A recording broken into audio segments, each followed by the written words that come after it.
여의도 사랑방 최영일 시사평론가와 함께 정치권 얘기를 좀 해보겠습니다. 어서 오십시오. 안녕하세요. 예. 자, 여당과 제1야당의 원내대표가 네. 그냥 카페에서나 국회에서 만난 게 아니고 호젓하고도 뭔가 이렇게 마음이 착 가라앉을 수 있는 산사에서 만나가지고 맞습니다. 밥도 먹고 차도 마시고 5시간을 같이 있었으면 합의를 봐야 되는 거 아닙니까? 네, 합의를 봐야 됐었지 않을까 하는 생각입니다. 허심탄회하게 예. 말씀하신 대로 이 분위기도 산사, 마음을 다 서로 열어놓고 허심탄회하게 아마 5시간 중에는 비공개로 할 수밖에 없지만 두 사람이 개인적인 소회도 많이 털어놨을 것 그렇겠죠. 같아요. 정말 힘들다. 또 나라를 위해서 뭔가 의기투합해보자. 아마 거기 또 호응도 있었을 겁니다. 예. 문제는 지금 정당 정치 체제이기 때문에 이 자연인 김태년과 자연인 주호영의 약속이 중요한 게 아니라 예. 이 원내대표가 돌아와서 이렇게 합의했다라고 하면 의총의 추인을 또 받아야 되지 않습니까? 예. 그러니까 사실은 이제 혼자서 양보할 수 없는 상황이에요. 제가 보기엔 이 평행선이 두 사람이 의기투합해서 풀 수 있는 상황이었으면 한두 주 전에 풀렸을 가능성이 높죠. 예. 그런데 이 평행선은 결국은 5시간의 이 회동에도 불구하고 제가 보기에는 결렬입니다. 그러니까 민주당 입장에서는 이젠 독자 노선으로라도 가겠다. 네. 그리고 지금 통합당의 입장에서는 새로운 제안을 하나도 안 들고 왔다.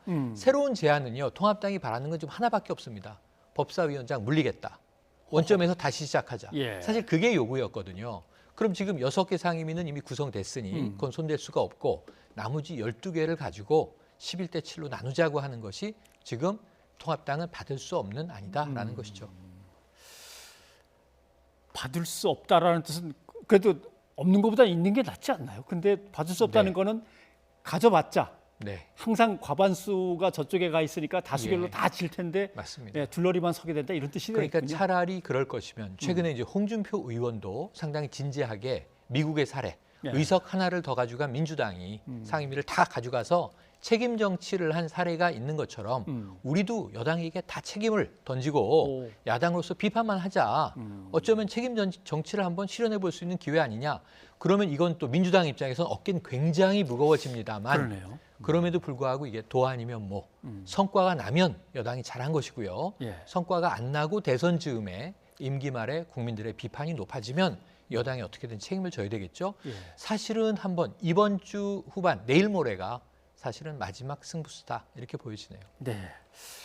협상이 이제 실패하니까 민주당은 상당히 강경한 태도를 보입니다. 네, 이해찬 대표 아까 잠깐 얘기가 나왔습니다만 참을 만큼 참았다. 네. 이제 이런 발언도 하셨고 이번 주 안에 그럼 원구성을 마무리하겠죠. 그럴 수밖에 없죠. 왜냐하면 지금 현재 여당의 입장이 6월 내 추경을 통과시켜야 한다라는 그렇죠. 절박한 이 이야기가 지금 변경된 게 없어요. 예. 그럼 사실은 이번 금요일에 본회의를 민주당 주도로 열어서 통합당은 또 이제 보이콧한 상황에서 나머지 이제 작은 야당들과 만약에 18개 상임위를 다 민주당 주도로 꾸렸다고 치면 예. 그래도 6월 내 통과는 안 되죠.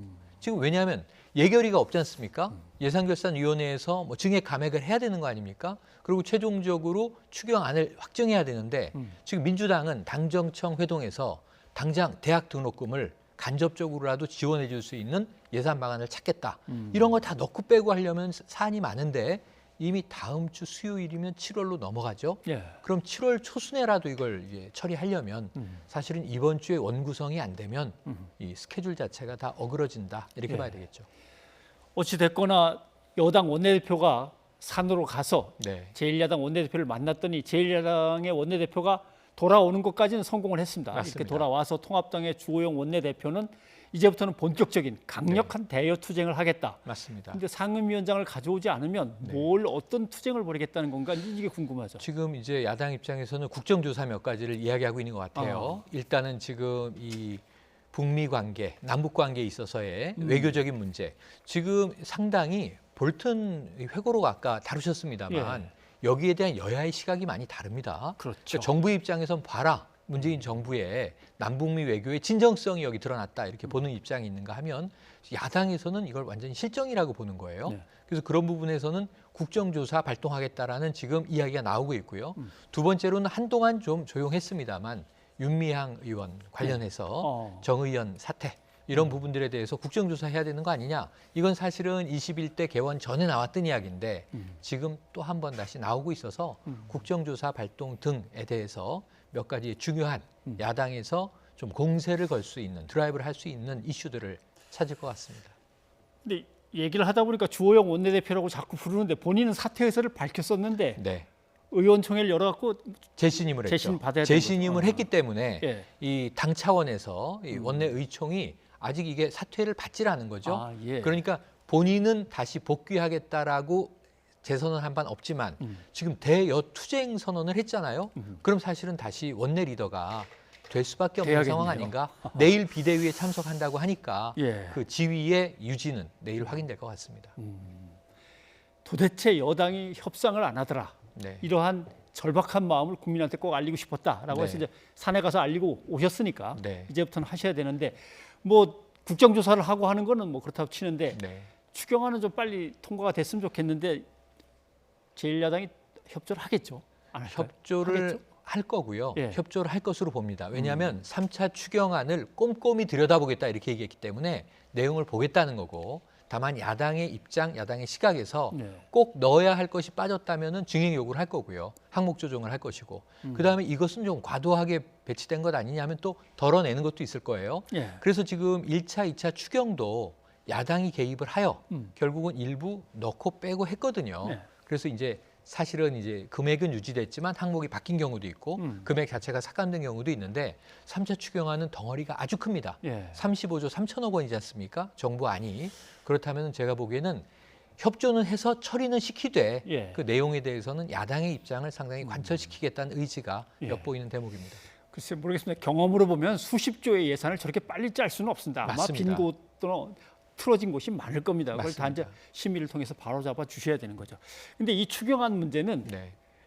이낙연 전 총리하고도 이낙연 이제 의원이겠죠. 그렇죠. 이제 관련이 있습니다. 뭔가 이렇게 대선 출마 선언이나 뭐 대표 선거에 나가겠다고 선언을 해야 되는데 네. 이게 추경안 통과도 안 됐는데 하기는 조금 그렇죠. 어려움이 있죠. 예. 어려움이 있습니다. 지금 대권 선언도 그렇고 당장 다가오는 8월에 민주당은 이해찬 대표의 후임을 뽑아야 되지 않습니까? 그렇죠. 지금 당권 경쟁이 벌어지고 있죠. 이 이야기도 지금 2파전이냐, 양강 구도냐, 혹은 또 다크호스가 나타나서 뭐 2강 1중 구도가 될 것이냐 예. 이런 관측들이 많이 있었는데 지금 이것을 논할 수가 없는 게 지금 원 구성이 돼서 상임위별로 정상 가동이 되고 추경안 처리에 대해서도 뭔가 여야 입장이 나오고 진도를 나가야 그러니까 지금 21대 국회가 할 일을 해야 그다음에 차기 당권에 대한 논의를 할 텐데 민주당은 그것 때문에도 그렇죠. 지금 이 당권 경쟁이 적체돼 있는 상황입니다. 네. 통합당으로 좀 얘기를 네. 넘겨보겠습니다. 지금 얘기하신 이제 여당의 이제 대권 주자들이 쭉 네. 이제 얼굴이 떠오르는데 그렇죠. 거기에 대한 대항마로 백종원 씨가 이제 갑자기 네네. 그건- 이야기가 돼가지고 이건 해프닝이죠.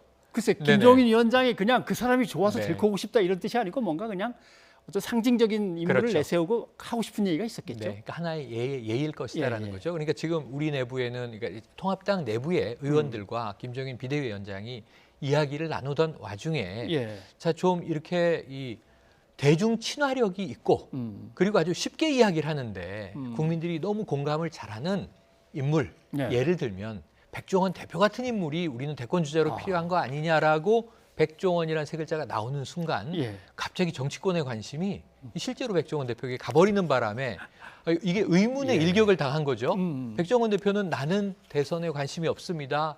정치에는 정말 뭐 저는 할 생각이 없습니다. 지금처럼 우리 먹거리를 잘 홍보하고 세계에 알리는 일을 즐겁게 열심히 하고 싶습니다 하면서 본업주의를 선언했거든요. 예. 그러니까 이건 해프닝이 돼버렸는데 그러다 보니까 오히려 또 묘한 이게 매기 효과 얘기가 나오기 시작했어요. 오. 내부에 뭐 잠룡도 안 보이고 이 사람들이 분발도 안 하고 하다 보니까 백종원이라는 일종의 외부 영입을 할 수도 있다라는 얘기를 하자 오세훈 전 시장이 이제 발끈하고 일어났죠. 그래서 오히려 김종인 위원장이 대권 야욕 있는 거 아니냐.